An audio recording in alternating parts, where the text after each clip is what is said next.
नमस्कार. सायकोलॉजी संडेजमध्ये पुन्हा एकदा सगळ्यांचं श्री भानुप्रताप बर्गे सरांसोबत स्वागत.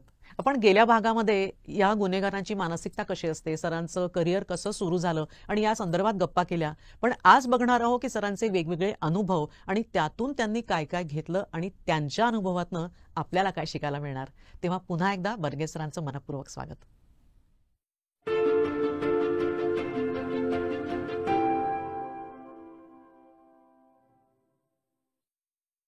सर, तुमचं पुन्हा एकदा सायकोलॉजी संडेजमध्ये स्वागत. आपण गेल्या भागामध्ये खूप इंटरेस्टिंग छान मानसिकतेविषयी गुन्हेगारांच्या किंवा आपल्याला काय करता येऊ शकेल समाज म्हणून त्याच्याविषयी थोडासा एक बोललो.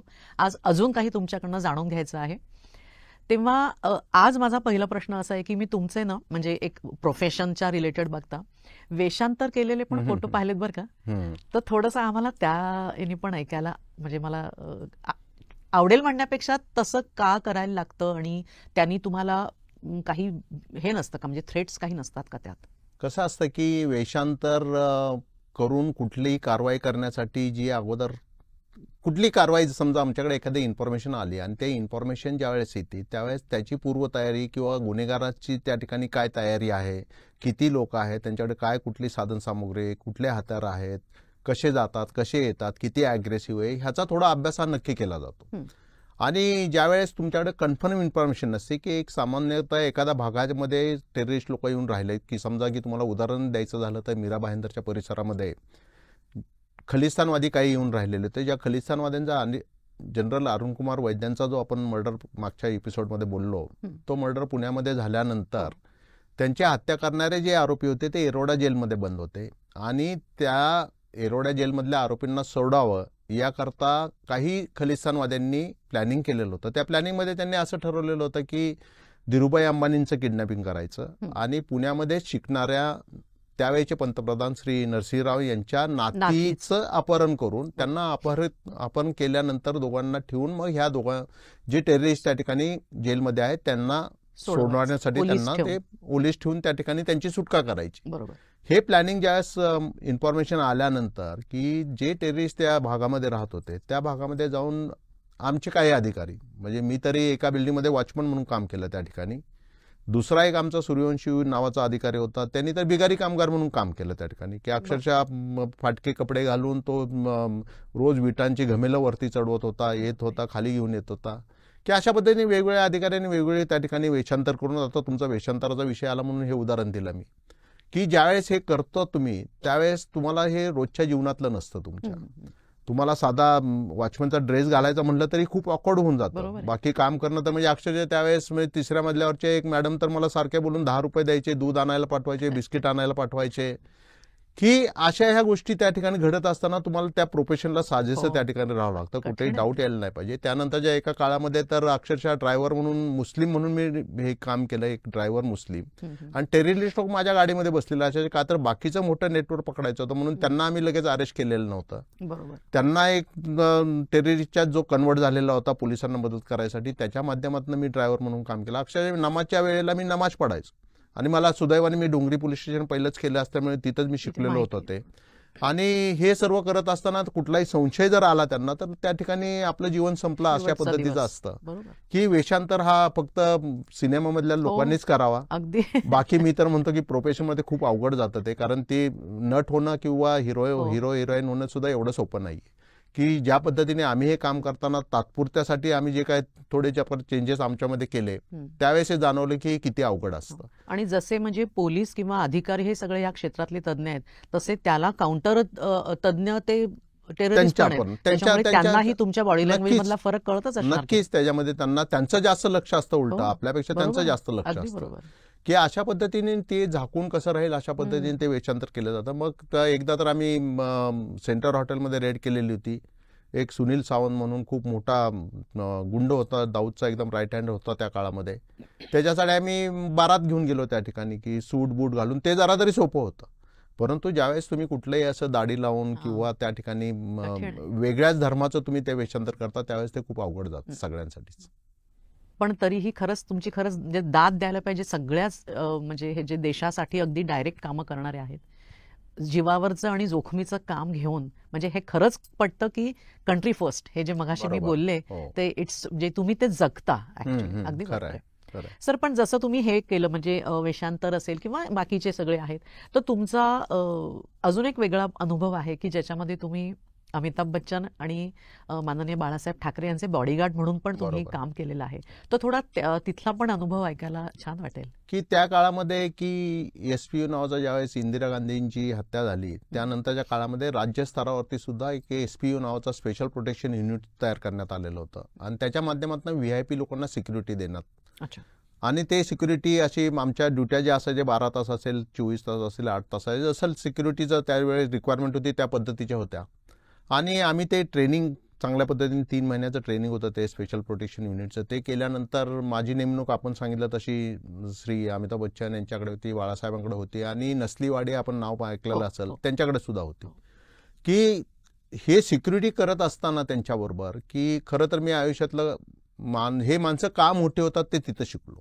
का त्यांच्या स्वभावामध्ये वागण्यामध्ये प्रत्येक म्हणजे बाळासाहेबांचं तर असं होतं की आम्ही नाश्ता केल्याशिवाय स्वतः नाश्ता करायचे नाहीत कुठं बाहेर गेलो तर शक्यतो बाहेर जायचे नाहीत किंवा आम्ही सिक्युरिटी सगळे ते सगळे काय हे लोक महान होतात किंवा काय एवढे मोठे झाले की सामान्य माणसाचा ड्रायव्हरचा सुद्धा हे विचार करायचे आणि मग त्याच्याप्रमाणे आपलं आचरण ठेवायचे आणि नुसतं बोलण्यातच नाही तर वागण्यामध्ये सुद्धा त्यांचे ते दिसून यायचं किंवा कुणाला दाखवायसाठी म्हणून तर आज भरपूर सिक्युरिटी असती खरं तर नेत्यांना असती कुणालाही ज्यांना व्हीआयपी असतात त्यांना असती पण त्या काळामध्ये एवढी सिक्युरिटी नसायची. पण आम्ही जो त्या ठिकाणी समजा सांगितलं की साहेब या ठिकाणी जायचं नाही की अमिताभजी आज शूटिंग तुम्ही या ठिकाणी कॅन्सल करा तिथं आपण जाऊ शकत नाही असा प्रॉब्लेम आहे त्या ठिकाणी तर ते कॅन्सल करायचे. मग त्यावेळेस पैसे वाया जायचे लोक तिकडे जमलेलं असायची म्हणजे मला तर बाळासाहेबांची एक सभा आठवते जवळजवळ 40-50 हजार लोक गोरेगावमध्ये जमलेली होती. परंतु साहेबांना आम्ही सांगितलं की सिक्युरिटीच्या दृष्टीने आपल्याला तिथं जाणं योग्य नाही साहेबांनी ती सभा कॅन्सल केली. म्हणजे असे त्यावेळेचे नेते सुद्धा तसे होते ऐकणारे होते आणि दुर्दैवाने आपण बघतो की न ऐकल्यामुळे राजीव गांधी गेले. इंदिरा गांधींना इन ॲडव्हान्समध्ये सांगितलेलं होतं की हे जे लोक आहेत हे सिक्युरिटीची त्या ठिकाणी काढून टाकू आपण. आपलेच राममूर्ती साहेब म्हणून पुण्यामध्ये सीपी होते ते त्या ठिकाणी त्यांचे इन्चार्ज होते त्यावेळेस त्या पिरियडमध्ये त्यांनी सांगून सुद्धा ते न ऐकल्यामुळे हे दोन्ही आपल्याला नेते चांगले त्या ठिकाणी गमवावे लागलेले होते. की एक आहे की या मोठ्या लोकांकडे काम करताना बरंच काही शिकायला मिळालं मला माझ्या आयुष्यामध्ये शिकायला मिळालं आणि मग त्याचा मला पुढच्या काळामध्ये असा फायदा झाला की मी किती या ठिकाणी चांगलं काम करून माझं नाव झालं तरी मी माझे ज्युनियर्स असतील किंवा माझ्या जो बरोबरचा स्टाफ होता त्यांना अशा पद्धतीने वागवलं की आज सुद्धा ते रिटायरमेंट झाल्यानंतर सुद्धा दिवसातून एक वेळ काय ना माझं नाव काढतात. आज सुद्धा मला भेटायला येतात घरातले काय असतील कुठले फंक्शन त्यासाठी मला बोलवतात त्यांच्याकडे काय दुःखद घटना घडली मी जात असतो. म्हणजे एक कौटुंबिक वातावरण त्या ठिकाणी कसं करायचं ह्या दोघांकडून मी चांगल्या पद्धतीने शिकलो. म्हणजे मला वाटतं ही मोठी म्हणजे ही माणसं मोठी का आहेत तर ती स्वतःला मोठी समजत नाही. एक्झॅक्टली बरोबर आहे नाही समजत अक्षरशः नाही समजत. हे असे खूप विविध अनुभव आहेत गाठीशी आणि इतक्या म्हणजे जीवावर बेतणाऱ्या देखील काही तुमच्या ज्या काही असतील प्रोजेक्ट्स असतील किंवा काही तुमच्या ॲक्शन्स असतील. पण हे सगळं करत असताना तुम्हाला सोशल कारण की आपण खूपदा बघतो की एखादा गुन्ह्याचा छडा नाही लागत आहे किंवा कोणी पकडल्या नाही जात आहे तर तेव्हा असणारं म्हणजे मीडियाचं असेल सोशल असेल किंवा पॉलिटिकल असेल तर हे प्रेशर्स तर तुम्हाला पण तेव्हा खूप असतील तर ते कसे तुम्ही हँडल केलेत. खरं तर कसं असतं की प्रेशर कुठल्याही माध्यमातून येताना त्याच्या अगोदर तुमचं त्या माध्यमाची रिलेशन कसंही खूप महत्वाचं असतं. अच्छा. की पत्रकार तुमच्या विरोधात का लिहितात की त्याच्या अगोदरच्या कुठलीही घटना एखादी घडली त्यानंतर अचानक पत्रकार तुमच्या विरोधात लिहायला लागतात परंतु त्या अगोदर तुम्ही पत्रकारांना तशी वागणूक दिलेली असते. बरोबर. त्यांच्याशी जो संपर्क सहकार्याचं वातावरण ठेवायला पाहिजे ते ठेवलेलं नसतं. म्हणून की ज्या वेळेस तुम्ही की राजकारणी सुद्धा की मला कधीच राजकारण्यांचं कुठलं प्रेशर आलं नाही कुठल्या पत्रकारांचं आलं नाही का आलं नाही तर त्याच्या पूर्वीचेच कुठलीही घटना घडायच्या पूर्वी म्हणजे प्रेशरची घटना घडायच्या अगोदरचेच माझे त्यांचे संबंध चांगले होते आणि त्यांना ओपनली मी थोडं सांगायचो की छापू नका परंतु आम्ही असे सगळे प्रयत्न करतोय का तर तुमची छापल्याने आमच्या तपासावरती परिणाम होऊ शकतो ते थांबायचे. हे कशामुळे थांबायचे मग तो एक सामंजस्याचं त्या ठिकाणी वातावरण होतं ते खूप महत्वाचं असतं. मान द्यायचे आणि कुठलीही ऍक्शन करताना कसं असतं की तुम्हाला संधी जो देतो देव की मी का शूटआउट ॲट लोखंडवाला करू शकलो का खिंडीपाड्याच्या ऑपरेशनमध्ये माझा एक जोडीदार त्या ठिकाणी एक्सपायर झाला परंतु ते ऍक्शन करत असताना परमेश्वर कुठलंही काम करायसाठी प्रत्येकाला संधी देत असतो. त्या संधीचा तुम्ही त्याच वेळेस फायदा नाही घेतला तर ती परत संधी तुम्हाला 10 वर्षांनी 2 वर्षांनी 1 वर्षांनी येत नाही. म्हणून आलेल्या संधीचा मी प्रत्येक ठिकाणी फायदा करत घेतलो. एक सामंजस्याचं वातावरण त्या ठिकाणी अगोदरपासून सर्व म्हणजे सामान्य कार्यकर्ता आला तरी तो कुठल्या तरी 10 लोकांना घेऊन येतो तुमच्याकडे पोलीस स्टेशनला. ज्यावेळेस हा कार्यकर्ता येतो त्यावेळेस कमीत कमी त्या 10 लोकांसमोर तुम्ही कार्यकर्त्याशी चांगले वागा. त्याचा फायदा मला असा होतो की त्या कार्यकर्त्याशी नुसतं चांगलं बोललं तर त्याचं इम्प्रेशन त्या 10 लोकांसमोर चांगलं होतं आणि उद्या मला त्याच्या एरियात कुठलंही काम काय निघालं किंवा लॉ अँड ऑर्डरचे प्रॉब्लेम झाले, मी त्याला बोलून सांगितलं की तो उलटा जास्त माझ्यापेक्षा चांगलं काम करतो. की प्रत्येकाचं काम जे असतं ते तुमच्याकडं सामान्यतः येणारा पोलीस स्टेशनला माणूस किंवा डॉक्टरांकडे, आता तुम्ही सायकोलॉजिस्ट आहात, तुमच्याकडे येणारा काहीतरी त्याला प्रॉब्लेम आहे म्हणूनच येतो. कुणी चांगला माणूस तुमच्याकडे येणारच नाही. मग त्याला फक्त की बोलून जर चांगल्या पद्धतीने तुम्ही सांगितलं तर खरं तर मी पोलीस खात्याला विनंती करेल की तुमचंच एखादं लेक्चर आहे कशा पद्धतीने कुठल्या कंप्लेंटची कसं वागायला पाहिजे यासाठी तुम्ही चांगल्या पद्धतीने सांगू शकता. अशा ह्या सर्व पार्श्वभूमीवरती की जर हे काम करत असताना कितीही मोठ्या मोठ्या ऍक्शन्स केल्या, संधी मिळाली म्हणून त्या ऍक्शनमध्ये सहभाग घेता आला. त्यानंतर दुसरी गोष्ट की सामंजस्याचं तुम्ही वातावरण ठेवल्यामुळे तुम्हाला त्याचा फायदा सगळ्या एजन्सीजमुळे झाला. आणि प्रेशर आज कुठल्या गोष्टींमध्ये नाहीये. तुम्ही IT मध्ये काम करता तिथं तुम्हाला प्रेशर आहे. धीरूभाई म्हणजे मुकेश अंबानी असतील, अनिल अंबानी असतील, टाटा असतील, त्यांना पण प्रेशर आहेच ना. की प्रेशर कुणाच्या आयुष्यामध्ये नसतं, फक्त त्याला तुम्ही कशा पद्धतीने तोंड देता. आणि ते तोंड देत असताना आपला अग्रेसिव्हनेस कुठं असायला पाहिजे आणि पोलाइटनेस कुठं असायला पाहिजे. की सगळीकडेच तुम्हाला अग्रेसिव्हनेस दाखवता येत नाही. पोलाइटनेस तुम्ही नम्रपणा थोडं दाखवलं तर अर्धी कामं त्या ठिकाणी होतात. चांगले चांगले मोर्चे मी फक्त बोलून त्या ठिकाणी परत पाठवून दिलेले. गुडविलवरती जास्त कामं होतात, बोलण्यातनं तुमच्या कामं होतात. आणि जिथे ऍक्शन घ्यायच्या तर एखादा गुन्हेगार असेल त्याला तुम्ही सामंजस्याने वागून उपयोगच नाही. त्या ठिकाणी तुम्ही कणखर वागणं खूप आवश्यक आहे. आणि मग तिथं तुम्ही घाबरला, एखादा पॉलिटिकल लीडर आला त्याला जर चुकीचं काय करत असेल त्याच वेळेस सांगितलं तर तुमचा फायदा असा होतो की लोकांमध्ये एक प्रतिमा तुमची तयार होती. आणि माझ्या बाबतीमध्ये मला सुदैवाने सगळ्या गोष्टी घडवता आल्या. पण हे जरी सगळं प्रेशर जरी हँडल करत असलात तरी तुमच्यासोबत लोक चांगले वागतायत किंवा तुमचं चांगली प्रतिमा आहे आणि तुमची कामं गुडविलवर होतात हे बघून जेलस होणारे पण लोक असतील की तुमच्यासोबत? नक्कीच. कसं असतं की प्रोफेशन मधले जास्त जेलस होणारे लोक असतात. की सेम प्रोफेशन ज्या वेळेस असतं त्यावेळेस तर जेलसनेस तुम्हाला थोडा किंवा आपण त्या पद्धतीचं ऍटमॅटिक होतं की आपल्या बरोबरचाच किंवा आपल्या रँकचाच एखादा अधिकारी असेल किंवा आपला त्या ठिकाणी काय आपण म्हणू शकतो की सोबती असेल, तो मोठा होत असताना साहजिक पहिलं दुःख त्याच्या बरोबरच्याला होतं. आणि मग त्यातून मग तो त्रास देण्याचा उद्देश असा पोलीस खात्यात तर हा मोठ्या प्रमाणात प्रॉब्लेम बदल्या करणं किंवा असं की ते होतं की वरिष्ठ काही नादार होतं की म्हणजे की डीसीपीना वाटतं की माझ्यापेक्षा ह्याला जास्त लोक ओळखतात, मग ते कुठल्या तरी पद्धतीने तुम्हाला अडचणीत आणायचा प्रयत्न करतात. काही सामाजिक कार्यकर्ते असतात जे सुपारी घेऊन काम करणारे असतात. तर माझ्याच बाबतीत जर उदाहरण दिलं तर एक पुण्यातलाच एक RTI ऍक्टिव्हिस्ट आहे. आज सुद्धा तो माझ्या पाठीमागे आज पण तो त्रास देत असतो. काही काळाकरता आपण दुर्लक्ष करतो की आपण एकतर आपल्याकडे तेवढा वेळ नसतो, आपण क्रिएटिव्ह काम आपल्याला काहीतरी करायचं असतं आणि त्याच्या मागं कुठं लागत बसायचं. जर आपण क्लिअर असेल सगळ्या बाबतीमध्ये तर त्याच्याकडे दुर्लक्ष करणं आवश्यक असतं. आणि मग काही ठिकाणी असं प्रिन्सिपल मी माझ्या आयुष्यामध्ये असं ठेवलं, हाती चले आपनी चाल. की हाती जात असतो, आता ते भुंकणारे कुत्रे असतील तर आपण काहीच करू शकत नाही. आणि जर आपण ते त्यांच्याकडे लक्ष दिलं तर आपल्याला जे चांगलं काम करायचंय ते आपण करू शकणार नाही. ज्यांना खरोखर आपली गरज आहे त्या ठिकाणी आपण पोहोचायचंय तर आपल्याला हे सर्व गोष्टी चांगल्या ठिकाणी घालवायची. आणि ज्याला गरजवंताला जर आपण त्या ठिकाणी त्याला त्याच्या गरजेच्या वेळेस पोहोचलो तर तो आयुष्यावर आपल्याला लक्षात ठेवतो आणि त्याचं काम होतं, तो संकटातनं बाहेर पडतो. अशा ह्याच्यातनं मी माझ्या पद्धतीने काम करत असतो. म्हणजे कोणी आपल्याकडे बोट दाखवावं असं आपण जर वागलंच नाही तर काय अडचण झोप लागायला हरकत नाही. बरोबर, एक्झॅक्टली. पण तरी हे सगळं हँडल करत असताना एक मानसिक त्रास होणं अगदी स्वाभाविक आहे. तर ह्या सगळ्या याच्यातून एक म्हणजे डिटॅच तुम्ही इतकं कसं काय स्वतःला स्टेबल आणि हे करू शकता? काय हा डिटॅचमेंट शब्द हा एका वाक्याचा दिसतो आपल्याला, एका दोन शब्दांचा जोडून डिटॅच आहे, त्याच्यातनं डिटॅचमेंट आणि अटॅचमेंट या दोन शब्दांचा मिळून तो डिटॅच शब्द आहे. की ज्यावेळेस तुम्ही अटॅच होता त्यातून बाहेर पडायचं असेलच तुम्हाला डिटॅचचा प्रॉब्लेम येतो. आमच्या प्रोफेशनमध्ये असं आहे की समजा की एखादा मर्डर झालेला असेल तर मर्डर झाल्यानंतर सुद्धा की आम्ही तो मर्डरची डेड बॉडी तिथं आणि जेवणाचा टाइम झालेला असेल, भूक लागलेली असेल तर आम्ही शेजारी लगेच डेड बॉडीच्या शेजारी जेवायला बसतो.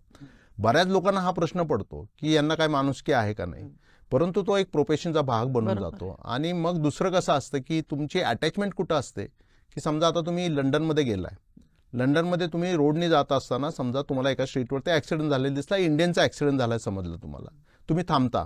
इंडियनचा आहे म्हणल्यानंतर तुम्ही बघता, तो दिल्लीचा आहे म्हणल्यानंतर तुम्ही लगेच निघून जाता. त्याच वेळेस त्या ठिकाणी तुम्हाला समजलं की तो महाराष्ट्रातला आहे तर तुम्ही लगेच बघायला जाता, नक्की महाराष्ट्रातला आहे तर कुठला आहे. मग त्या ठिकाणी थोडा वेळ जातो तुमचा, तुम्ही थांबता की मग तुम्हाला समजतं की पुण्यातला नाही मुंबईचा आहे तो, मग तुम्ही निघून जाता. ज्यावेळेस पुण्यातला आहे समजतं त्यावेळेस अजून तुम्ही थोडं जास्त वेळ थांबता, जास्त वेळ चौकशी करता. मग पुण्यातला आहे तर मग कोथरूडचा आहे का डेक्कनचा आहे. मग ज्यावेळेस डेक्कनचा आपल्या भागातला समजतो त्यावेळेस आपण जास्त वेळ त्याची चौकशी करतो, मग त्याला काय मदत पाहिजे काय थोडाफार प्रयत्न करतो. आणि ज्यावेळेस तुमच्या घरातलाच कोणतरी त्या ठिकाणी ऍक्सिडेंटमध्ये असतो तर तुम्ही त्या ठिकाणी एकदमच थांबून सगळं काय करायला जाता. बरोबर. घरातला असणं ही अटॅचमेंट आहे तुमची. ही डिटॅचमेंट कसं होतं की मग तुम्ही घरातला असताना त्याला हॉस्पिटलमध्ये जाऊन त्याच्याबरोबर थांबून तो नीट होईपर्यंत तुम्ही थांबता, ही अटॅचमेंट झाली. आणि ज्यावेळेस फक्त तो दिल्लीचा आहे म्हणल्यानंतर, इंडियन आहे म्हणल्यानंतर, बघून दिल्लीचा आहे म्हणल्यानंतर तुम्ही निघून जाता, ही डिटॅचमेंट झाली. म्हणजे ते कर्तव्य आणि आपलं कर्तव्य आणि अटॅचमेंट हे ज्यावेळेस अटॅच कुठं असतं. मग आम्ही मर्डर एखाद्या गुन्हेगाराचा झालेला असेल, आम्हाला त्याच्यात अटॅचमेंट नसती. एखाद्या 4 मर्डर केलेल्याचा मी एन्काउंटर करतो, त्या ठिकाणी मला रात्री घरी गेलं तर चांगली झोप लागते. का तर मी एका चांगलं काम, मला परमेश्वरांनी रिव्हॉल्वर दिलेलं आहे, बेल्ट दिलेला आहे, बॅज दिलेला आहे आणि मला एक वर्दी मान सन्मान दिलेला आहे. तो कशासाठी दिलाय तर जो कोणी चुकीचं करत असेल त्याच्यासाठीच दिलेला आहे, त्याच्या विरोधात काम करायसाठी दिलाय. असा विचार करून मी गुन्हेगाराला मारल्यानंतर सुद्धा घरी जाऊन चांगल्या पद्धतीने झोपू शकतो. ही डिटॅचमेंटची प्रोसेस त्या ठिकाणी असायला पाहिजे. आणि ह्यालाच धरून एक मुद्दा अजून सांगू शकतो की बऱ्याच लोकांचा प्रश्न पुढचा असा असतो की तुम्ही घरचं वातावरण, म्हणजे घरामध्ये तुम्ही वेगळे असता आणि मग बाहेर वेगळे असता, म्हणजे बाहेर एवढा कडक अधिकारी आणि घरी एकदम प्रेमळ, असं कसं तुम्ही त्या ठिकाणी होऊ शकता की असा हा याला लागूनच प्रश्न असतो, नेहमीचा प्रश्न येतो. पण ह्याच्यामध्ये असं असतं की मी माझ्या पर्टिक्युलर लाईफमध्ये की घरात पोलिसांचा कधीही कुठलाही विषय काढला नाही, ना मुलांसमोर काढला ना पत्नीसमोर काढला. ज्या दिवशी मी दुसऱ्या दिवशी पेपर लायचा, आता तरी सोशल मीडिया वगैरे मीडियाचे माध्यम खूप आहेत, पण त्यावेळेस तर फक्त पेपरला आलं तर किंवा टीव्हीवरती आलं तर समजायचं. त्यांना टीव्हीवरती कुठली बातमी आली तर समजायचं किंवा दुसऱ्या दिवशी पेपरला आल्यानंतर काल आम्ही एन्काउंटर केलेलं समजायचं. तोपर्यंत हा वातावरण आपण घरामध्ये कसं ठेवतो प्रत्येक प्रोफेशनला. तर मी तर एक माझा अनुभव, आज मला एवढ्या वर्षाचा अनुभव आहे म्हणून मी सांगू इच्छितो की तुम्ही तुमचं प्रोफेशन, जे काम करता, नोकरी करता, ते त्याच ठिकाणी सोडून घरी ज्यावेळेस उंबऱ्याच्या आतमध्ये जाता त्यावेळेस तुम्ही एक सामान्य त्या ठिकाणी घरातील कर्ता असेल, मुलगा असेल, पती असेल किंवा वडील असताल तुम्ही कुणाची तरी, अशा पद्धतीने त्या ठिकाणी प्रवेश करा आणि कुठलंही वातावरण, नोकरीचं वातावरण घरामध्ये घेऊनच जाऊ नका. मग त्याचा फायदा असा होतो की एकतर त्यांना टेन्शन नसतं की जर मी घरातच सांगितलंय मी आता शूटआउट लोखंडवाला करायचंय, तिकडे चाललोय, तर ते दिवसभर टेन्शनमध्ये असतात की काय झालं तिकडे, काय माहित नाही, काय नाही. आणि दुसरी गोष्ट की विनाकारण मला तर माझं काम करायचंय, पण विनाकारण घरच्यांना मी का त्रास देऊ, का टेन्शनमध्ये ठेवू. अशा पद्धतीने मी ते थोडं मला चांगल्या पद्धतीने जमलं आणि मी घरात पोलिसी वातावरण कुठंच न ठेवल्यामुळे. आणि कसं असं की तुम्हाला रोजच्या त्रासाच्या किंवा टेन्शनच्या कामातून बाहेर यायचं असेल तर घरातील सारखा किंवा मित्र असतील, जवळचे मित्र किंवा घरातील लहान मुलं, की ज्यावेळेस तुम्ही घरात 4, 5, 7 वर्षाची घरात मुलं असतात तुमच्या, त्यावेळेस तो पिरियड तुम्ही सगळं काय केलं हे सगळं विसरून जाता, तुम्ही कोणही विसरून जाता. रिलॅक्सेशनसाठी आहे. म्हणजे परमेश्वरांनी ती रचनाच अशी केलेली आहे की मी तर नेहमी सांगतो, आता मी नातींबरोबर खेळतो की मला ते चांगलं वाटतं. आता मुलांची एवढा संवाद होत नाही, पण नातींबरोबर जास्त संवाद होतो. की परमेश्वरांनी काही रचना किंवा काही संस्कार जे आपल्या पर्टिक्युलरली हिंदू संस्कृतीमध्ये केलेले आहेत, त्याचा पाठीमागचा सारांशच आहे की त्या त्या वयामध्ये त्या त्या पद्धतीने तुमचं आयुष्य चांगल्या पद्धतीने तुम्ही जगावं, ह्यासाठी ते संस्कार आपण त्याच्या विरोधात काम करतो आणि म्हणून आपण आपल्यालाच त्रास करून घेतो, असं माझं वैयक्तिक मत आहे. मला वाटतं हा म्हणजे ह्या स्पेशली तुमचं हे जे उत्तर आहे ते आज पोलीसमध्ये असणार आहे किंवा कुठलेही असे खूप स्ट्रेसफुल कामं करणाऱ्यांच्यासाठी असणार आहे, कारण ह्या बाउंड्रीज खूप गरजेचं आहे. कारण माझे काही क्लायंट्स जे आहेत की पोलीसमध्ये आहेत, त्यांचे नातेवाईक, तर ते म्हणतात नाही ते वडील आमचे खूप पोलीसमध्ये असल्याने कडक असतात, फार स्ट्रिक्ट आहे. सो तुमचं जे प्रोफेशन आहे ते घरात येण्याची तशी गरज नाही आणि ते कसं साध्य करतात हे तुमच्या उदाहरणातून कळेल. एकदम बरोबर. हे म्हणजे तुम्हाला सहज झालं आणि तशी तुमची ती घडणच तुम्ही स्वतःची करवली की प्रोफेशन आणि घर वेगळं. पण तरी देखील म्हणजे जरी तुम्ही सांगितलं नाही तरी देखील पोलीस खात्याला स्पेशली तर काही वर्किंग अवर्स नसतातच मला वाटतं.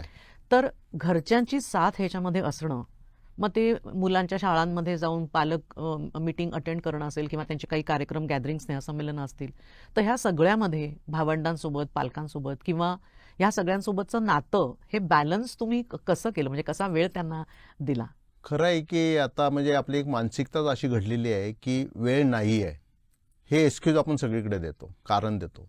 पण खरं विचार करा तुम्ही की प्रत्येकाच्या आयुष्यात त्या कारणाकरता वेळ देण्यासाठी वेळ नाही आहे का? बरोबर आहे. की वेळ हा असतोच प्रत्येकाकडे. व्यायाम करण्यासाठी तुमच्याकडे वेळ असतो, पण तुम्ही सांगता नाही रे मला सकाळी 6 वाजता जा, रे मग 5 वाजता उठ. बरोबर आहे. 6ला जायला लागतं, 5 वाजता उठ, 5 वाजता व्यायाम कर आणि मग जा. बरोबर. म्हणजे वेळ नाही ही सबब मला पटत सबब नाही आहे. कुठेही. अगदी बरोबर. जर तुम्हाला करायचंच असेल तर बरोबर तुम्हाला वेळ सगळ्या ठिकाणी मिळतो. पहिली गोष्ट ही तुमची मानसिकता अशी पाहिजे की बरोबर. माझं मुलांवरती सुद्धा संस्कार व्हायला पाहिजेत, माझं ऑफिशियली काम सुद्धा कुठं राहिलं नाही पाहिजे. आणि अशा पद्धतीची सांगड घातली तर तुम्ही 6 तास झोपता तर कदाचित 5 तास झोप मिळेल. पण तुम्ही झोपता तर त्यातून कशी वेळ काढायची हे आपल्या हातामध्ये अगदी पहिला गोष्ट मुद्दा. दुसरी गोष्ट की जी आहे ते घरच्यांचं, की ज्यावेळेस मी पोलीस खात्यात जायचं त्यावेळेस माझं मीच ठरवलं ना. बरोबर. मला कोणी रिव्हॉल्वर लावलं नाही आणि जा पोलीस खात्यात आणि काम कर म्हणून सांगितलं नाही. अगदी बरोबर. की समजा आता कॅमेरामन आहे आता आपला, त्याला कोणी सांगितलं नाही की जबरदस्तीने तू कॅमेरामनच काम कर म्हणून. तुमच्या आवडीचा जर विषय असेल तो त्या ठिकाणी तर अजून चांगलं होतं. बरोबर. जरी आवडीचा नाही की सगळ्यांनाच आवडीचा विषय मिळतो असं नाही, परंतु तो एकदा प्रोफेशनला तुझ्या जसं स्वीकारल्यावर. कंट्री फर्स्ट आपण म्हणलं तसं मग तुम्ही जे काय काम करता ते अगदी मनापासून करा. मनापासून केलं तर तुम्हाला 2 फायदे होतात. एक तर चांगलं तुम्हाला त्याच्यामध्ये इंटरेस्ट स्वतःला निर्माण होतो, आणि दुसरी गोष्ट की विनाकारण त्रास होत नाही बरोबर. की मला हेच करावं लागतं म्हणलं की मग तुमचं मानसिक त्या ठिकाणी तुम्ही अगदी जास्त बरोबर. पद्धतीने चांगल्या पद्धतीने जाणू शकता किंवा सांगू शकता. आणि मग ते घरच्यांवर उतरत पण घरच्यांवरती नाही. इम्पॅक्ट होतो. आता माझ्या पत्नीने माझ्याशी लग्न केलं, मी PSI झाल्यानंतर लग्न केलं. मग तिला पण माहिती आहे की आपल्या नवऱ्याचे ड्युटी आवर्स असे असणार आहेत. बरोबर आहे. मग तिने तिची मानसिकता तशी बनवायला पाहिजे. माझा नवरा जर IT मध्ये आहे तर त्याची ड्युटी आवर्स कसे बरोबर असतील, आहे. शिफ्टमध्ये काम करावं लागेल. माझा मुलगा जर नवरा जर ड्रायव्हर असेल तर त्याला कधी कुठली आली वर्दी तर तो गाडी घेऊन जाईल. अगदी बरोबर. ही मानसिकता तिची सुद्धा असायला पाहिजे. आणि मग त्यानंतर तू की माझा नवरा पोलीसमध्ये आहे आणि त्याला वेळच मिळत नाही हे कारण सांगून चालणार अगदी बरोबर आहे. की तुमची मानसिकतेवरती हा जास्त आनंदाचा जो आपण म्हणतो, परमेश्वर सगळ्यांना प्रत्येक आनंदाचे क्षण देत असतो. अगदी आणि ते आपण फक्त की एक जास्तीचा एक आपण काहीतरी प्रयत्न करतो की अजून ह्याच्यापेक्षा काहीतरी चांगलं मिळवायचा, आणि मग त्यातून जो आनंद आहे तो आपण गमवायचा प्रयत्न करतो. मी माझ्या बाबतीमध्ये पत्नीला हे सांगितलेलं, आणि सुदैवाने मी सांगितलं की जसं मला पोलिसची कुठलाच विषय घरामध्ये न घेतल्यामुळे त्यांना मानसिक ते त्रास नव्हता. दुसरं की मी निर्व्यसनी आहे. आजपर्यंत मी स्वतः बिअर सुद्धा टेस्ट केलेली नाहीये. म्हणून तो एक विश्वास घरच्यांना असतो की जर तुम्ही व्यसनीच नाही तर कुठं रात्री उशीर आला तरी घरच्यांना कुणाला काळजी नाही. माझ्याबरोबरचेच काही जे असतील, माझे मित्र असतील किंवा हे असतील की दारू पिऊन रात्री 1 वाजला तरी घरी नाही आलं की त्याची मिसेस मला फोन करून विचारते, भाऊजी ते आले नाहीत अजून, कुठं होते का काय माहिती आहेत का. माझ्या बाबतीत हा प्रकार घडला नाही का. तर एक तर तुम्ही तुमची हेल्थ चांगली ठेवा, बरोबर आहे. त्यानंतर तुम्ही तुमचं व्यसन कुठलंही लावून घेऊ नका. स्वतःला लावायचं तर चांगलं व्यसन कुठलं तरी लावून घ्या तुम्ही. म्हणजे त्याचा परिणाम असा होतो की स्वतःचं आरोग्य तर चांगलं राहतं, पण घरच्यांना तुमच्या कुटुंबाचं आरोग्य त्यातून चांगल्या पद्धतीने घडत जातं. आणि मुलांवरती एक आपण चांगले संस्कार करतो. बरोबर. मीच जात नाही, मीच पित नाही तर माझी मुलं पित नाहीत, माझी मुलं कुठे जात नाहीत. अशा ह्याच्यातनं मग ते वातावरण निर्मिती चांगल्या पद्धतीने कुटुंब म्हणून चांगली व्यवस्था आपल्याला निर्माण करता अगदी येते. बरोबर आहे. म्हणजे मला वाटतं आपल्याला म्हणजे आजच्या मुलाखतीतनं खूप काही मिळणार आहे लोकांना. खूपच खूप काही नाही, मी अनुभवाचे बोलत असे हो, एकत्र पण, मला सुद्धा कोणीतरी जसं तुम्ही सांगितले ते मी मगाशी आज म्हणालात की काही आदर्श नाहीत, पण नाही. तसं मला वाटत नाही की असे आदर्श नाही. खरंच आहे. आणि मला वाटतं म्हणूनच मी ते आज आमच्या प्रेक्षकांपुढे धन्यवाद आणण्याचा आपले. प्रयत्न केलेला. पण हे सगळं कारकीर्द तुमची जी अशी प्रदीर्घ छान आहे, मुंबई पुणे गुन्हे शाखा असेल किंवा अनेक पोलीस ठाण्यांमध्ये अनेक विभागांमध्ये तुम्ही काम केलं, तर ह्या सगळ्या प्रवासामध्ये तुम्ही अगदी सामान्य माणसापासून तर VVI पर्यंत संपर्क तुमचा आलेला आहे. म्हणजे उद्योगपतींपासून तर दहशतवादी हे सगळे बरोबर खूप विविध पर्सनॅलिटीजचे नमुने तुम्ही खरं बघितलेत. तर ह्या सगळ्या इतक्या अनुभवांमधून असे काही अनुभव आम्हाला ऐकायला आवडतील की जे खरंच भावना हे लावून टाकणारे होते. कारण की कितीही बॅलन्स आपण साधायचा ठरवलं तरीही शेवटी माणूस आहे. तर काही एक त्रास देणारा असेल, काही भावना हे लावणारा असेल, किंवा काही कृतार्थ वाटणारा पण असेल. काहीतरी एकतर सगळ्यात मी एक आपलं पुण्याचंच एक उदाहरण देतो जे सगळ्या महाराष्ट्राला माहिती आहे, देशाला माहिती आहे. जर्मन बेकरी ब्लास्ट झालेला होता. जर्मन बेकरी ब्लास्ट झाल्यानंतर फक्त 5 मिनिटाच्या अंतराने मी त्या ठिकाणी पोहोचलेलो होतो. की तुम्ही त्या ठिकाणी ते तरुण मुलं आहेत, जे तरुण मुलं ज्याच्या कुणाची बॉडीचा हात इकडे पडलेला आहे, कुणाचा ब्लास्टमध्ये पाय तिकडे पडलेला आहे, हे ज्यावेळेस बघता तुम्ही त्यावेळेस कितीही कणखर असला तुम्ही तरी ते वाईट वाटतं. आणि ह्याच्यापेक्षा जास्त वाईट मला वाटलं त्याच्यामध्ये की ज्यावेळेस व्हिडिओ शूट आम्ही बघत होतो, CCTVच्या माध्यमातून व्हिडिओ शूटिंग झालेलं जे होतं, की मुलं त्या व्हॅलेंटाईन डेच्या पार्श्वभूमीवरती मुलं मुली त्या ठिकाणी आलेले, त्या ठिकाणी गप्पा मारतायत, मस्ती करतायत, हसत विसत बोलतायत, चांगले कपडे घातलेले आहेत, आणि काही वेळाने ब्लास्ट होतो. आणि मग त्यानंतर त्या व्हिडिओ शूटिंगमध्ये चांगली मुलं कशी विदिन सेकंडच्या फरकाने त्या ठिकाणी कशी त्यांची अवस्था होती, त्यावेळेस तुम्हाला त्या ठिकाणी तुमचा मुलगा दिसतो, तुमची मुलगी दिसते आणि ऑटोमॅटिक माझ्या डोळ्यात त्याविषयी पाणी येतं का तर तुम्ही ह्युमन बिईंग आहात हो, त्या ठिकाणी, बरोबर. माणूस म्हणून आहात, नंतर पोलीस आहात अगदी तुम्ही. बरोबर. अशा या पार्श्वभूमीवरती थोड्या ह्या भावना हेलवणाऱ्या घटना, हा जर्मन बेकरीची सांगितली, दुसरा आता भांडूप खिंडीपाड्यामध्ये आम्ही जवळ 16 तास एन्काउंटर आमचे चालले होते. बरं. खलिस्तानवादी त्या ठिकाणी दहशतवादी होते, जे light machine gun, AK-47, revolver, पिस्तूल, हँड ग्रेनेड ह्याच्यातून आमच्यावरती अटॅक केलेला होता. 16 तासानंतर शेवटचा टेररिस्ट मारला गेला. बापरे. ते ऑपरेशन चालू असताना माझ्याच बरोबरचा जो भास्कर सोंजे नावाचा कॉन्स्टेबल होता, माझ्यावरती फायरिंग झालं, भास्कर सोंजेवरती फायरिंग झालं. आम्ही दोघांनी बुलेट प्रूफ घातलेलं. फक्त माझ्यावरती फायरिंग जाताना मी उभा होतो आणि भास्कर सोंजे फायरिंगचा आवाज ऐकला म्हणून खाली बसले आणि त्याच वेळेस त्यांच्या डोक्यामध्ये गोळी गेली की त्यावेळेस ऑन द स्पॉट ते भास्कर सोंजे त्या ठिकाणी एक्सपायर्ड झाले. म्हणजे तरुण वयाचा. आणि ज्यावेळेस एक्सपायर्ड होत असताना की साहेब वाचवा मला वाचवा असं ज्यावेळेस बोलतो माणूस, त्यावेळेस कुठंतरी तुमच्या भावना खूप हेलतात आणि आज सुद्धा ती दुःखद घटना आपल्याला जाणवते की त्या ठिकाणी की असं या ठिकाणी घडलं. म्हणजे हे तर कारवाईच्या दरम्यान अशा गोष्टी होत असतात आणि मग त्यातून तुम्हाला आज सुद्धा त्याचं तुम्हाला दुःख वाटतं. आई माझी आता नेहमी पुण्यामध्ये राहायची आई, मी मुंबईला होतो आणि आईच्या कानात काहीतरी झुरळ गेलं आणि आई आता साधं कारण वाटलं आणि दुसऱ्या दिवशी आई ॲडमिट झाली. ज्यावेळेस आई ॲडमिट झाली त्यावेळेस वाटलं नाही की लगेच येईल, मला सिनियरने माझ्या रजा नाही दिल्या. मग रजा नाही दिल्यामुळे मी पोचू शकलो नाही आणि तिसऱ्या दिवशी आई कोमामध्ये गेली आणि न बोलता शेवटी मी आलो त्यावेळेस न बोलता आई निघून गेली त्या ठिकाणावर, म्हणजे एक्सपायर्ड झाली. त्याच्याच आदल्या रविवारी आई मला असं, आता गावाकडचे तुम्हाला माहिती आहेत की लोक जास्त बोलतात, पर्टिक्युलरली आई असेल तर आईला जास्तच काळजी असते आणि मग अशा ह्या आईच्या काळजीच्या मुलाच्या काळजीमुळे आई जास्त बोलताना मी आदल्या रविवारी म्हणलं आई जरा तू आता वय झालंय थोडं कमी बोलत जा, किती बोलते सारखं सारखं, आता मी मोठा झालोय काळजी नको करू. आणि पुढच्याच रविवारी ती एक्सपायर झाली, न बोलता गेली. मला म्हणजे आज सुद्धा जाणवतं की मी आईला बोललो की किती बोलते आणि म्हणून न बोलता माझ्याशी गेली ती. अशा पद्धतीने थोडं आपल्याला ते अशा काही घटना आयुष्यामध्ये घडत कायमच्या असतात, लक्षात राहणारे आहेत. कायमच्या लक्षात राहणार. आता एक मुलगा जो डोंगरी पोलीस स्टेशनचा मुलगा, आज सुद्धा ईद असेल तर अगोदर माझ्याकडे त्याचं पूर्ण कुटुंब येतं. आता त्याला मुलं झालेले आहेत की तो ड्रग्सच्या आहारी गेलता. त्याचे वडील खूप श्रीमंत होते, मिल्स होत्या त्यांच्या त्या ठिकाणी, पण वडिलांनी एकदा आणलं, मी पण एकटाच राहायचो वरती म्हणून मी माझ्याबरोबर ठेवायला सुरुवात केली. त्या मुलाला ड्रगपासून वाचला तो. आज तो त्या मिल्सच्या 6 मिल्स होत्या, त्याच्या आज जवळजवळ 20 मिल्स केल्या त्यांनी. मग ईदच्या अगोदर त्याचे आई वडील ते आता वारले, म्हणजे मागच्या 2 वर्षापूर्वी, पण जिवंत होते तोपर्यंत ते सगळ्या कुटुंबाला घेऊन ईदच्या आदल्या दिवशी माझ्याकडे यायचे. मला आज हे चांगलं वाटतं की मी कुठं ते चांगलं, काही 22 गुन्हेगार सांगितले सुधारवले, त्यांचे कौटुंबिक आज रिलेशन चांगले आहेत की त्यांचे मुलं येतात म्हणतात तुमच्यामुळे माझे वडील सुधारले. अशा ज्या घटना तुम्हाला चांगल्या इन्काउंटर करण्यापेक्षा ह्या ज्या घटना आहेत किंवा बुधवार पेठेतनं वेश्या व्यवसाय करणाऱ्या मुली सोडवल्या, ह्या वेश्या व्यवसायामधल्या मुली पर्टिक्युलरली बुधवार पेठमध्ये सारख्या येणाऱ्या एरियामध्ये ज्या असतात त्या ह्या जबरदस्तीने आणलेल्या असतात आणि ह्या जबरदस्तीने ज्यावेळेस त्या ठिकाणी आणून त्यांच्याकडनं वेश्या व्यवसाय करून घेतला जातो तर त्यांना बाहेर पडायचं असेल. जवळजवळ अशा 150 मुलींची सुटका मला करता आली. मला सगळ्यात आनंदाचा क्षण तो वाटतो. त्याच्या दिवाळी पण मला वाटतं नंतर, दिवाळी म्हणजे पेशवे काळापासून बुधवार पेठ ही आपल्याकडे त्या ठिकाणी वेश्या व्यवसायाची वस्ती आहे त्या ठिकाणी, परंतु आजपर्यंत त्यांच्याकडे कधीच कुणी बघितलं नव्हतं. मग अचानक त्यावेळेस ते फरसखाना पोलीस स्टेशनला असताना मला वाटलं की आपण दिवाळी करतो आणि त्यावेळेस दिवाळीचा पिरियड होता. अक्षरशः त्या महिला अगोदर तयार नव्हत्या दिवाळी करायला. मी प्रत्येक महिलेकडे माझं कार्ड होतं की तुला पोलिसांनी कुणी त्रास द्यायला आलं तर ते कार्ड दाखवायचं, कुणी गुंड आला तर कार्ड दाखवायचं, पैसे कुणालाही द्यायचे नाहीत. त्याच्यातनं एक त्यांचं असं बंधुत्वाचं नातं माझ्याबरोबर तयार झालेलं होतं. आणि मग हे ज्यावेळेस होत होतं त्यावेळेस दिवाळीचा ऐन वेळेस सण आलेला होता. मी म्हणलं आपण दिवाळीसाठी एवढी तयारी करतो, ह्या महिलांचं काय ज्या वेश्या व्यवसाय करतात त्यांचं. अशा ह्याच्यातनं मग कल्पना सुचली आणि मग त्यांना तयार केलं आणि मी कॉर्पोरेशननी खूप चांगल्या आयुक्तांनी त्यावेळेच्या मदत केली. आणि अक्षरशः तुम्हाला सांगतो तुमच्या घरात जशी स्वच्छता तशी घरं साफ करून अख्खी वस्ती ती रोड सगळा साफ करून त्या महिलांना रांगोळ्या दिल्या, दिवाळीचे फटाके दिले, आकाशकंदील दिले आणि मग फराळाचं सगळं आम्ही त्या ठिकाणी बनवून वाटप केलं. 3 दिवस कधी आयुष्यात त्यांच्या झालेलं नव्हतं. आणि मग त्यांनी सुद्धा रांगोळ्या जर काढलेल्या बघितल्या त्या ठिकाणी तर कर्नाटक मधल्यांनी त्या कर्नाटक स्टाईल रांगोळी काढली होती, नेपाळ मधल्याने अख्खा पर्वत बनवून त्या ठिकाणी झाडं, घाटातला रस्ता कसा असतो अशा रांगोळ्या काढल्या होत्या.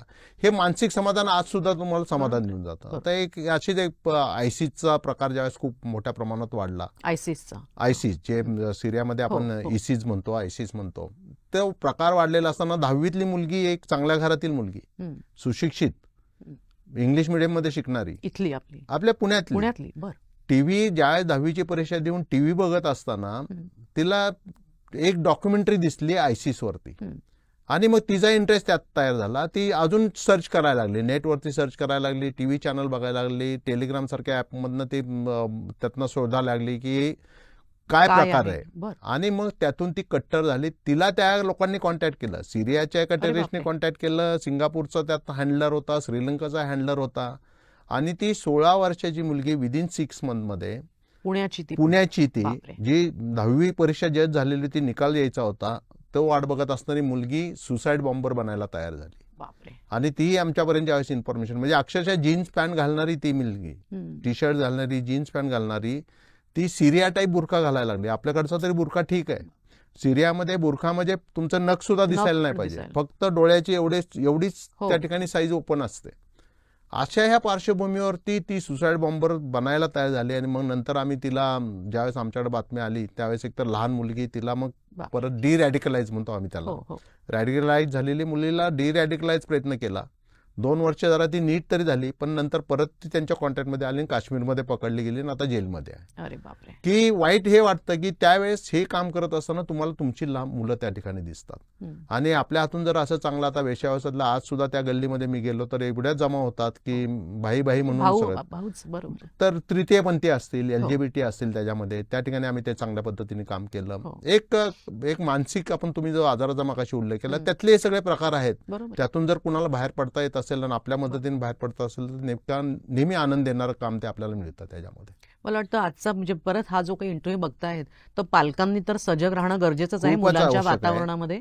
पण मला वाटतं जे मुलं पण आहेत की जे कुठल्याही चॅनल्समध्ये बघणं, कुणाशी कॉन्टॅक्ट करणं आणि त्याचा शेवट एंड किती वाईट आहे, तर मला वाटतं सगळ्यांनी खूप मोठा अलार्म याच्यातनं शिकला पाहिजे. मी तर सगळ्या इंटरव्ह्यूजमध्ये, सगळ्या भाषणांमध्ये मी जिथं जिथं जातो तोच आज माझा मुद्दा असतो की तुम्ही कुठल्याही गोष्टीचा शेवट बघा. अगदी बरोबर आहे. शेवट बघताना तुम्हाला समजतं की मायाडोळस मारला गेला, तो मायाडोळस अगोदर डान्स करतो, बिअर बार मध्ये जातो, तिथं त्याच्या मागे पुढे किती लोक असतात, तो कशा पद्धतीने दादागिरी करतो, हे नका बघू. मायाडोळचा शेवटी काय होतो, शेवट कसा होतो त्याचा, तो तुम्ही बघा. आणि त्यातून तुम्ही अशा कृत्याकडे कुठल्याही जाऊ नका, हे माझं नेहमी सांगणं असतं. जसं आता तुम्ही म्हणालात की हे आपल्याच म्हणजे समाज माध्यमं जी आहेत ती मनोरंजनापुरती आहेत. बरोबर. पत्रकारिता किंवा जरी आपल्याला अपेक्षा असली तरी शेवटी ते आपल्या हाती नसणार आहे. जरी आपापली जबाबदारी आपण समजून वागलो, एक टीनेजर्स असतील किंवा पालक असतील, तर देशासाठी कदाचित खूप काही मोठं सिस्टीममध्ये जाऊन जसं तुम्ही लोक करत आहात तसं आम्ही नाही करू शकणार. पण एक मातृभूमीसाठी, कारण शेवटी माझी म्हणजे आजचा जो एपिसोड आहे माझा तो नातेसंबंधाच्या सिरीजचा समारोपाचा एपिसोड आहे. तर त्यामध्ये मातृभूमीसाठी, मातृभूमीचं रक्षण किंवा त्या दृष्टीने प्रयत्न करण्याच्या हेतूने एक सामान्य नागरिक म्हणून आम्ही काय करू शकतो? मी तर म्हणेल की तुम्ही देशासाठी सुद्धा विचार करू नका, की तुम्ही फक्त स्वतःच्या चांगल्यासाठी काय विचार करू शकता हा विचार करा आणि त्याच्याप्रमाणे आचरण करा. जर तुम्ही स्वतःच्या चांगल्यासाठी ज्यावेळेस कुठली गोष्ट करायला सुरुवात करता त्यावेळेस ती समाजाच्या चांगल्यासाठी गोष्ट होती. समाजाच्या चांगल्यासाठी होत असतानाच मग ती शेवटच्या तत्वावरती ज्यावेळेस येते ती देशासाठी ती चांगली घटना घडत आहे. कुठलंही काम करा तुम्ही, अक्षरशः मी तर सांगतो की साधं सिग्नल पाळायचं जरी काम चालू केलं ना तुम्ही, पुण्यातली अर्धीच आपली ट्रॅफिक व्यवस्था सुधारून जाईल त्या ठिकाणी. की ही तर लहान गोष्ट झाली. प्रत्येक जणच काही सीमेवरती जाऊन लढू शकणार नाही, प्रत्येकालाच पोलीस होता येणार नाही आणि प्रत्येकालाच कुठला तरी नेता होऊन काहीतरी मंत्रीपद भूषून त्या ठिकाणी काम करायला मिळेल असं नाही. तुम्ही ज्या ज्या क्षेत्रात आहे त्या त्या ठिकाणी जर चांगलं काम तुम्हाला करता येतं तर ऑटोमॅटिक ते देशापर्यंत जातं. देश आहे तर तुम्ही आहे. आज जर बघता तुम्ही की युक्रेन एवढ्या मोठ्या रशियासाठी भांडतोय किंवा वार करतोय, एवढे वर्ष झाले, आता 1.5 वर्षाचा पिरियड होत आला, पण युक्रेन सरेंडर होत नाही. मायभूमी आहे म्हणून आज तुम्हाला किंमत आहे. अगदी बरोबर. मातृभूमी आहे म्हणून आज तुम्हाला किंमत आहे. जर इस्रायलचा विचार केला तर गाझापट्टीतनं फक्त हल्ला झाला तर त्यांनी गाझापट्टी संपवायला सुरुवात केली का, तर हा फ्युचर हल्ला होऊ नये. म्हणून आपण हा विचार करायला पाहिजे की माझं देश किती मला महत्वाचं आहे. आपल्याला लोकांना ते आज किंमत नाही राहिली की मातृभूमी आहे, सगळ्या सुखसुविधा आहेत, जसं आपण अगोदर पण बोललेलो आहे, पण त्याच्यामुळं की किंमत कमी होत जी चाललेली आहे. तर आई फक्त एक लक्षात ठेवा की देश आहे तर तुम्ही आहे. आणि म्हणून आज तुम्हाला सगळीकडे आज सुदैवाने आज आपल्याला चांगला मान सन्मान सगळ्या देशांमध्ये मिळतो आहे. आपण प्रगतीच्या मार्गावरती आहोत. आपण कुठलेही कट्टरतेकडे झुकलेलो नाही आणि आपण काही सोडलेलं पण नाही. संस्कार प्लस कट्टरता, मी तर नेहमी शस्त्र आणि शास्त्राची सांगड घालून जर आपण आपलं जीवन सुधरवलं तुमचं शस्त्र काय असेल तर तुम्हाला रिव्हॉल्वर रायफलच पाहिजे असं नाहीये. बरोबर. तुमचं शस्त्र तुम्ही लेखणी, तुम्ही मानसोपचारतज्ञ आहात. बरोबर तुमचं ते मानसोपचारातलं काम मला माझ्या देशाला उपयोगी पडतं. ते बरोबर. थोडंसं का असं नाही, पण ते कामाचं जे महत्व असतं ते प्रत्येकाच्या कामाला महत्व आहे देशासाठी. खारीचा वाटा सगळ्यांचा. आणि सगळ्यांच्या वाट्यातनं आज आपला देश प्रगतीपथावरती जात असताना आपण प्रत्येकाचं योगदान हेच आहे की मी जे काम करतोय ते मनापासून केलं तरी आपल्या दृष्टीने खूप चांगलं आहे. अगदी बरोबर. सर, इतकं छान तुम्ही सांगितलं आहे की म्हणजे स्वयंशिस्त आणि एक नियम आपल्या देशासाठी समाजहित पाळणं, एवढं जरी मला वाटतं आपण सगळ्यांनी केलं खूप काही तरी होईल. बरोबर. प्रत्येकाचा खारीचा वाटा जोडला तर तो देश बरोबर. स्तरावरती खूप मोठा होईल नक्कीच. आणि नक्कीच सगळ्यांसाठी राम सेतू उपयोगाचा बनेल ठरेल. आपण अगदी म्हणतो. रामसेतू बनेल. खारीचा असे वाटा त्याच्यासाठी बरोबर, तो अगदी शब्द बरोबर. आहे की नेमक्या 22 तारखेला आपण राम मंदिर उभारतोय. सो तो सेतू मला वाटतं आपल्या सगळ्या खारीच्या पूर्ण. वाटातनं नक्कीच बनेल. फ्रेंड्स, मला खात्री आहे की आज जे आपण दोन्ही भाग हे बघितले, जर आजचा भाग तुम्ही पहिल्यांदा बघत असाल तर ह्याच्या पूर्वी या मुलाखतीचा पहिला भाग आलेला आहे, तोही जरूर बघा आणि आजची मुलाखत कशी वाटली कमेंट बॉक्समध्ये नक्की लिहा. मी पुन्हा एकदा सायकोलॉजी संडेज तर्फे बर्गे सरांचे मनापासून आभार सर्वांचे मानते आणि सगळ्या प्रेक्षकांचेही आभार. So stay tuned and thanks for watching.